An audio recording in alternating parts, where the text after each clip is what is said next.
নমস্কার বন্ধুরা, দেখছেন আমি একটা মাটি রেডি করছি, পাঁক মাটি জল গোলাপের জন্য। এটাতে পুরনো পাঁক মাটি আছে, ভার্মি কম্পোস্ট আছে, সেটা দিয়ে মাটিটাকে রেডি করা হয়েছে জল গোলাপের জন্য। এবার এই মাটিটাকে ভালো করে মিশিয়ে নিয়ে আমি ছোট ছোট বালতিতে এই মাটিগুলো দেব। এই যে ছোট জলগোলাপের চারা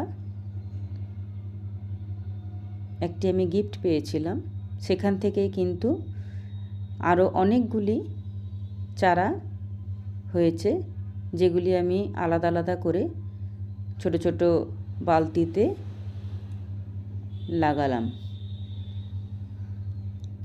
গ্রোথ ভালোই হচ্ছে চারাগুলির।